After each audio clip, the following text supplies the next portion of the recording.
আসসালামু আলাইকুম। আশা করি সবাই ভালো আছেন। আমি সাথে আছি ইঞ্জিনিয়ার টিপু। এখন আমি আছি ইউনিলিভারের ওয়্যার হাউস হবে, ডিপো হবে আমাদের গোপালগঞ্জ জেলা, মুর্শিদপুর উপজেলা। এখন আমি দেখানোর চেষ্টা করব যে মেজানাইট ফ্লোরে কী কী কাজ করা প্রয়োজন আছে এবং আদার্স এরিয়ার কী কী কাজ প্রয়োজন, এগুলো আমি দেখানোর চেষ্টা করব। নতুন যারা আছেন অনেক কিছু বুঝতে পারবেন বা শিখতে পারবেন।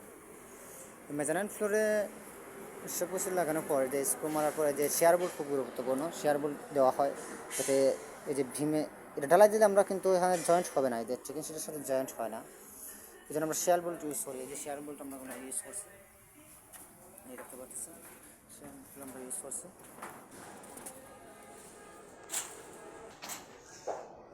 এই যে শেয়ার বোল্ট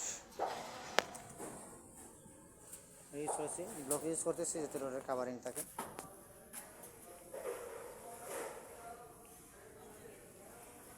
এগুলো সবগুলো কাজ আগে ঢালাই দেওয়ার আগে পরিদর্শন করার প্রয়োজন। আপনি যদি সাইট ইঞ্জিনিয়ার হিসেবে আপনি থাকেন, এগুলো সবগুলো দেখার প্রয়োজন।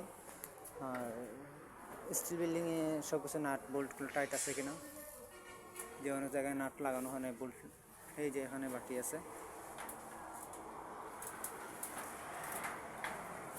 এগুলো সব ওরা ফাইনালি দিবে, হ্যান্ড ওভার দেয় নাই। অনেকগুলো নাট যেগুলো মিস্টেক আছে এগুলো দিবে, আবার টাইট যেগুলো বাকি আছে এগুলো করবে। এবং উপরে যে শেডের উপরে অনেক ছিদ্র দিয়ে পানি পড়ে, এটা কাজ করার পরে পড়বে অবশ্যই, যে সিলিকন দিয়ে ফুটিং মারার প্রয়োজন। এগুলো আপনি বৃষ্টি আসলে চেক করে দিয়ে দিবেন, অথবা মোটর দিয়ে পানি দিয়ে উপরে চেক দিবেন। ফাইনালি সময় হ্যান্ড ওভার দিবে, এর আগে আপনার চেক যদি না দেন তাহলে আপনি দায়িত্বরত আছেন, উপরে যে পানি ঢুকে তাহলে আপনার উপর সব দায়ভার হবে। আপনি চেক দিচ্ছেন না কেন, আপনি দেখলেন না কেন, অনেক ধরনের সমস্যার সম্মুখীন হবেন। এই জন্য আগে থেকে আপনি চেক দিয়ে সম্পূর্ণগুলো দেখে নেবেন। সাইটে আরও কাজ আমাদের সম্পূর্ণ প্রায় কমপ্লিট। অনেক পিভিসি পাইপ লাগানো হবে, যে উপর থেকে পানি নির্দিষ্ট জায়গায় পড়ার জন্য। আর এই সাইড ব্রাশিংগুলো লাগানো হচ্ছে, এই যে একটু বাকি আছে এদিকে। উপরে কাজগুলো সম্পূর্ণ কমপ্লিট, শুধু উপরে পানি পড়া বন্ধ করার জন্য সিলিকন দিয়ে ফুটিং মারবে, এটাই কাজ শুধু বাকি আছে। আর সামনে ক্যানোপি শিট লাগানো বাকি আছে, এটার অল্প কয়েকজন সিট বাকি আছে, আর সব লাগানো হয়েছে। এই যে সিটগুলো যেগুলো আছে গার্ডারগুলো সাইডে লাগানো হবে, মোটামুটি কমপ্লিট। আশা করি সবাই ভালো হবেন, সুস্থ থাকবেন।